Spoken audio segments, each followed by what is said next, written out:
जो दिग्गज हैं, दिग्गजों की आज दांव साख पर लगी हुई है। बड़ा महत्वपूर्ण ये 9 लोकसभा क्षेत्रों में आज चुनाव होने जा रहा है। लगातार पल पल की तस्वीरें भी हम आप तक पहुंचा रहे हैं और कहां क्या कुछ अपडेट है वो अपडेट भी हमने आप तक पहुंचाई है। और चलिए वोट परसेंटेज जरा एक बार देख लेते हैं। 10:08 का इस वक्त समय हो चुका है। वोटिंग परसेंटेज 10 बजे तक का क्या है वो जरा समझते, सीधे रुक करते प्रशंसा का। प्रशंसा, ओवर टू यू।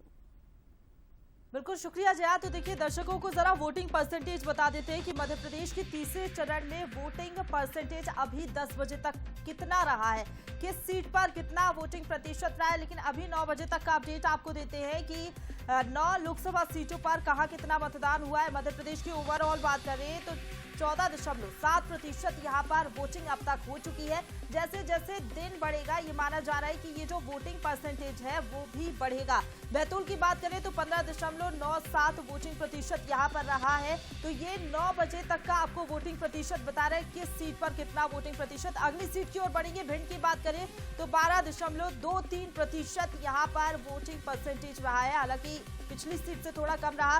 राजधानी भोपाल की बात करें तो 13.61% यहाँ पर वोटिंग प्रतिशत रहा।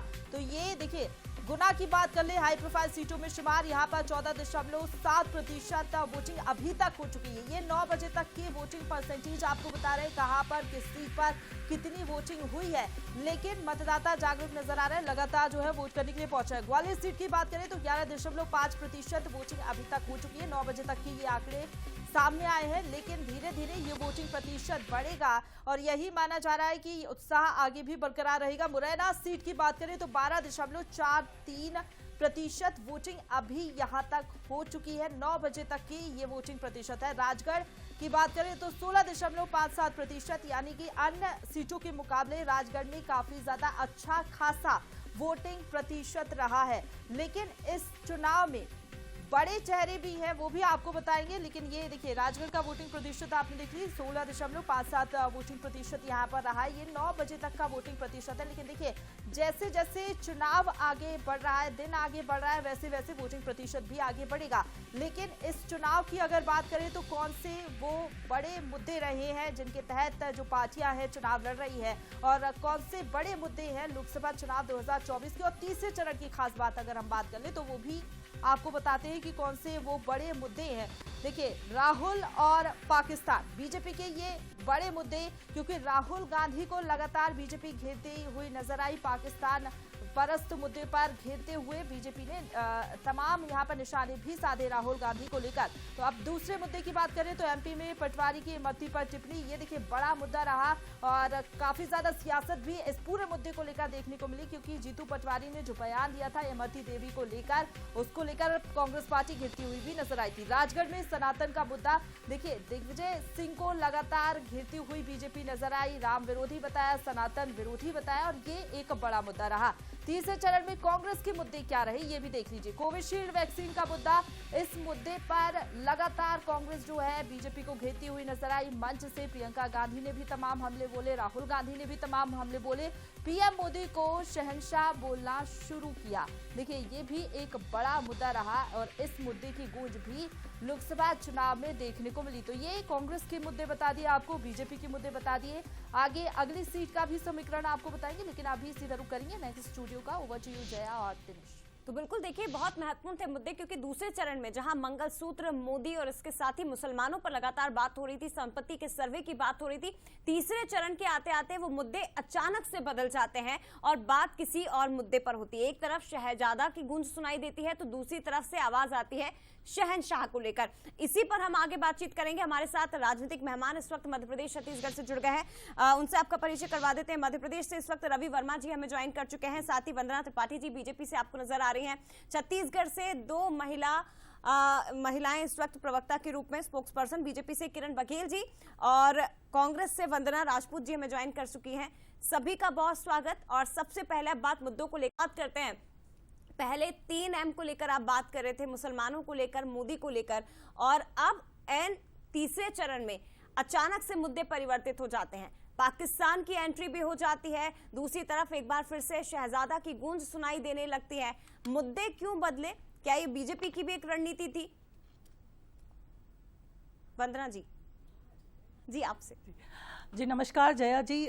सबसे पहले सभी से एक अपील है, लोकतंत्र के इस सबसे बड़े महापर्व में अपनी आहुति दीजिए, अपने मत का प्रयोग कीजिए।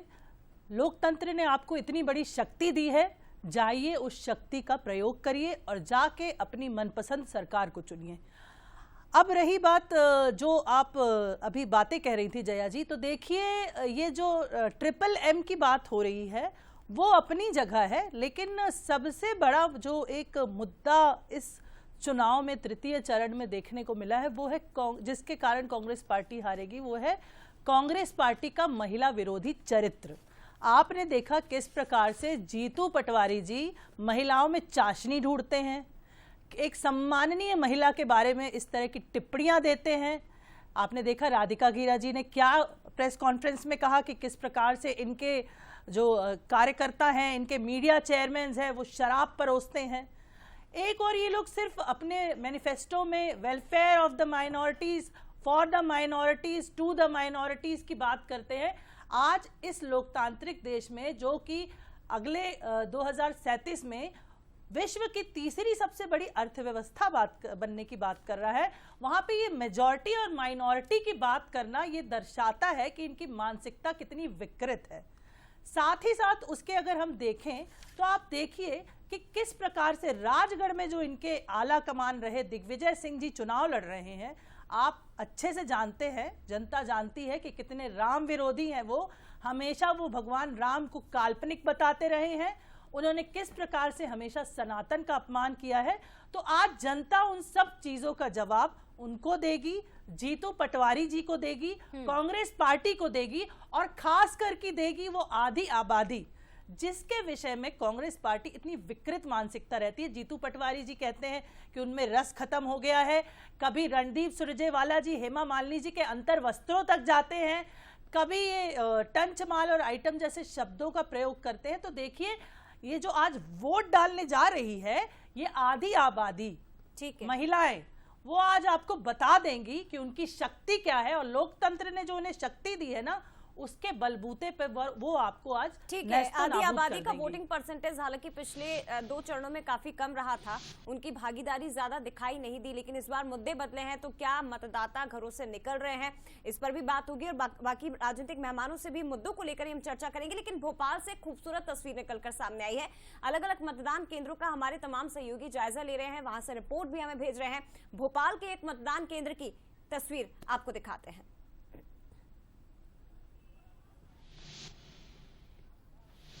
केंद्र पर मौजूद हैं और मतदान की ताकत बहुत होती है। लोकतंत्र के इस पर्व में आपको भी भागीदारी देनी चाहिए, क्योंकि तमाम प्रयास जो हमारी पुलिस प्रशासन है, जो निर्वाचन आयोग है, उनकी ओर से भी लगातार किए जा रहे हैं। और मेहमान हमारे साथ जुड़े हुए हैं। रवि जी, आप अपनी प्रतिक्रिया दीजिए। मुद्दों को लेकर हम बात कर रहे थे, एक तरफ से शहजादा और दूसरी तरफ से अब तो शहंशाह की गूंज सुनाई देने लगी। और हाल ही में इस पर भी बहुत चर्चा हुई कि राहुल गांधी जी मोदी जी को लेकर कुछ भी बोल दे, लेकिन कम से कम पद की गरिमा का ध्यान तो रखना चाहिए।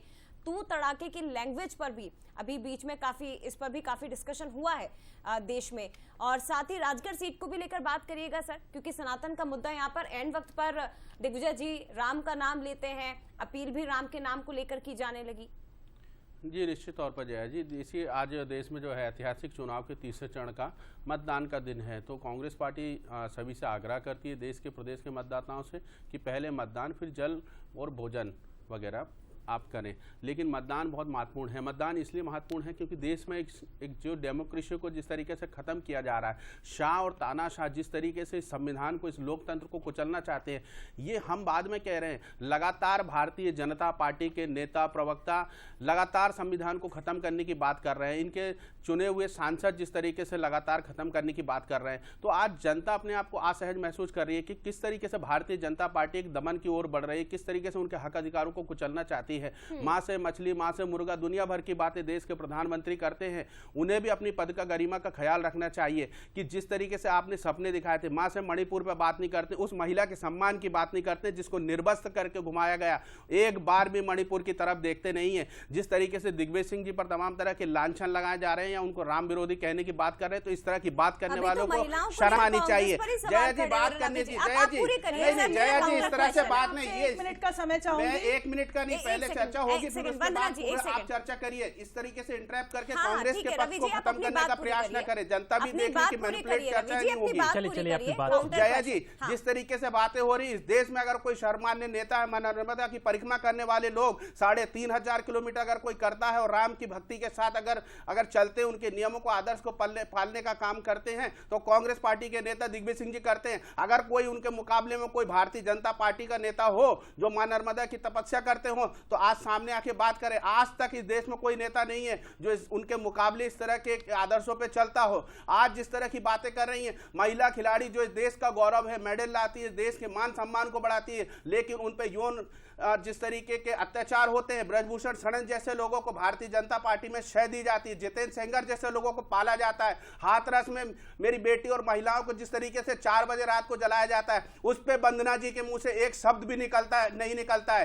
तो मैं आज उम्मीद करता था कि महिला का विषय अगर आया है तो इस पे वंदना जी बात करेंगी, लेकिन राजनीति करने के अलावा, एक महिला का तिरस्कार करने के अलावा वंदना जी के द्वारा कुछ नहीं किया गया। तो मध्य प्रदेश के मतदाता यह भी जानना चाहते हैं ना कि उस पहलू पर भी चर्चा हो कि जो माताएं या दुराचार की शिकार हुई हैं, जिनके साथ ये अत्याचार हुए हैं, जो मोदी की गारंटी है वो सुरक्षा देने में फेल साबित क्यों हुई है। सर अब सवाल तो सुन लीजिए, आप सर बोले जा रहे हैं लगातार, एंकर को तो बोलने का मौका दे दीजिए। नहीं जया जी, बिल्कुल आपके सवाल को सुना, अब जो पक्ष है वो रखने का अवसर दीजिए। बात करिए, क्योंकि जीतू पटवारी के खिलाफ तो सर 4-4, 5-5 FIR दर्ज हो गई है, उस पर भी अब बीजेपी उसे मुद्दा बना रही है महिलाओं को। मुद्दा तो मुद्दा हम भी बता रहे हैं ना, जो मुद्दा है वही तो चर्चा होनी चाहिए। मैं जिस मुद्दे पे आज पार्टी का पक्ष रख रहा हूँ वह भी एक मुद्दा है, जनता से जुड़ा हुआ मुद्दा है कि आखिर इस विषय पे चर्चा क्यों नहीं हो रही है। चलिए छत्तीसगढ़ के मेहमान भी जय जुड़े हुए हैं, मुझे लगता है कि उनसे भी एक प्रतिक्रिया पहले ले लेनी चाहिए, उसके बाद मध्य प्रदेश का तो हम लगातार चर्चा कर ही रहे हैं। वो काफी देर से बैठी हैं, महिला शक्ति हैं, अगर वो नाराज होंगी तो निश्चित तौर पर सही नहीं होगा। चलिए वंदना जी भी हमारे साथ बनी हुई हैं। देखिए यहाँ थोड़ा सा कंफ्यूजन हो रहा है, 2 वंदना जी हमारे साथ हैं, मध्य प्रदेश से भी हैं, छत्तीसगढ़ से भी हैं। वंदना जी किस तरह से देख रही हैं मुद्दे जिस तरह से उठाए गए हैं और हर अलग अलग चरण में मुद्दों को बदला गया है, किस तरह से महिलाओं को लेकर अभी छत्तीसगढ़ में भी काफी कुछ चल रहा है, वंदना जी इस पर भी बात करिएगा। अरे रुक जाइए, लाइव के लिए सबसे पहले लोकतंत्र महापर्व की सबको बहुत बहुत बधाई। पहले मतदान फिर दूसरा काम, क्योंकि आपका एक एक वोट बहुत कीमती है मजबूत सरकार बनाने के लिए। और रही बात अभी जो तीसरी चरण का चुनाव जो छत्तीसगढ़ में हो रहा है, उसमें कांग्रेस अधिक से अधिक सीट लेकर के आएगी, क्योंकि भरपूर आशीर्वाद जनता जो है वो कांग्रेस पार्टी को देने वाली है। पिछले 10 साल में जो मोदी जी के जो काम थे, जो सिर्फ जुमलेबाजी में रह गए थे और काम कुछ भी नहीं था, चाहे हम बेलगाम महंगाई की बात करें, 15 लाख सबके खाते में आने की बात करें, महिला सुरक्षा की बात करें, किसानों की इनकम की दुगुनी की बात करें, तो इस तरह से तमाम जो वादे थे वो कहीं ना कहीं यहाँ पर झूठे साबित हुए हैं। और जो महिलाएं हैं महंगाई से त्रस्त हैं, आज देखेंगे कि रसोई में संकट छाया हुआ है। इन सभी बातों को लेकर के पिछले 10 साल से युवा, किसान, महिला, हर वर्ग के लोग अपने आप को ठगा महसूस कर रहे थे। तो ये यही समय है जो आप अपने इस वोट के मतदान करने से आप इस संकट से आप उबर सकते हैं। तो हम जानते हैं कि छत्तीसगढ़ में कि किस तरह से डबल इंजन के सरकार में आज जनता त्रस्त है, महिलाओं पर लगातार अत्याचार हो रहा है, अनाचार हो रहा है, बलात्कार हो रहा है, लेकिन पीड़ित महिला जब थाने में जाती है तो एक महिला ने कल आपके ही खिलाफ प्रेस कॉन्फ्रेंस की थी, जिसमें उन्होंने कहा कि महिलाएं सुरक्षित नहीं है, कांग्रेस पर निशाना साधा है और तमाम बड़े आरोप लगाए उन्होंने। देखिए, यदि राधिका खेड़ा जी की बात करूं मैं, तो मैं राधिका खेड़ा जी के साथ 2018 से लगातार काम करते रहे, हम लोग काफी क्लोज रहे, लेकिन हम जब बात करते थे, आपस में बैठते थे, तो इस तरह से कभी बातें उभर करके नहीं आई। और लेकिन आप देखेंगे कि छोटी मोटी कुछ विवाद को लेकर के अगर किसी और दिशा में अगर ये हवा मुड़ रही है, तो मैं कहना चाहूंगी कि बात कुछ और है, लेकिन आप लगातार आपके हर एक दिन में आपके बयान जो है बदल जाते हैं। कभी आप सनातन पर बात करते हैं तो कभी राम मंदिर पर बात करते हैं, ये ठीक नहीं है। आपकी जो मूल बात था या मूल समस्या था, मेरे को लगता है कि राधिका खेड़ा जी को उस पर टिके रहना चाहिए था और बात को इधर उधर घुमाने की जरूरत नहीं होना चाहिए था। ठीक है, लेकिन उनकी तरफ से कुछ गंभीर आरोप भी वंदना जी लगाए गए हैं कि उन्हें न्याय यात्रा के दौरान शराब तक ऑफर की गई। हालांकि ये बात भी है कि सुशील जी की तरफ से दूसरी तरफ उन्हें मानहानि का नोटिस जारी करने की भी बात कही गई है। क्या कहेंगे किरण बघेल जी, महिलाओं को लेकर छत्तीसगढ़ में बातें हो रही है पिछले कुछ दिनों से, और हाल ही में देखा हमने राधिका खेड़ा के बाद जो विवाद पैदा हुआ, ऐसा लग रहा है बीजेपी ने इसे तुरंत कैच कर लिया। उनकी तरफ से कोई बात नहीं हुई, लेकिन बीजेपी उन्हें तुरंत ऑफर भी दे देती है पार्टी में आने का। देखिए, सबसे पहले तो आपके चैनल के माध्यम से मैं सभी जनता से ये अपील करना चाहूंगी कि लोकतंत्र के इस महापर्व में, महायज्ञ में अपनी आहुति जरूर दें, ताकि हमारे भारत का लोकतंत्र और मजबूत हो और भारत एक विश्व गुरु के रूप में उभर कर आए। रही बात राधिका खेड़ा जी की या महिला की, तो मुझे लगता है कि ये मुद्दे खुद ब खुद कांग्रेस दे रही है भाजपा को, ना कि भाजपा को किसी मुद्दे की आवश्यकता है। जनता ने अपना मन ऑलरेडी मोदी जी के विकास के ऊपर बना लिया है, मोदी जी के गारंटी पर बना लिया है। ये बहुत अफसोस की बात है कि माता कौशल्या की धरा में एक महिला नेत्री के साथ अन्याय हो रहा है और उनकी पार्टी की एक भी महिला नेत्री उनके साथ नहीं खड़ी हुई है और बिल्कुल उनके विरोध में बातें कर रही हैं। जिस प्रकार राधिका खेड़ा जी ने प्रेस कॉन्फ्रेंस की, उससे दो बातें उभर कर आती हैं। कांग्रेस की दो बातें, एक तो सनातनी विरोधी चेहरा और महिला विरोधी चेहरा। हम शुरू से कहते आए हैं कि कांग्रेस महिला विरोधी है, सनातनी विरोधी है, और राधिका खेड़ा जी के प्रेस कॉन्फ्रेंस से ये बात बिल्कुल साबित हो जाता है। तो मैं बिल्कुल ये इस बात से सहमत हूँ कि महिलाएं बहुत निर्णायक भूमिका निभा रही हैं, और जिस प्रकार राधिका खेड़ा जी के साथ अन्याय हो रहा है छत्तीसगढ़ की धारा में, तो छत्तीसगढ़ की महिलाएं इस बात का मुंह तोड़ जवाब देने वाली हैं आने वाले चुनाव में, और मोदी जी के गारंटी पे भरोसा करेंगे और इस महिला विरोधी चेहरे वाली कांग्रेस को मुंह तोड़ जवाब देंगी। ठीक है किरण जी, लौटेंगे आपके पास, लेकिन इसी बीच एक बड़ी खबर हम अपने दर्शकों तक पहुंचा दें। छत्तीसगढ़ की सभी 7 सीटों पर मतदान इस वक्त जारी है।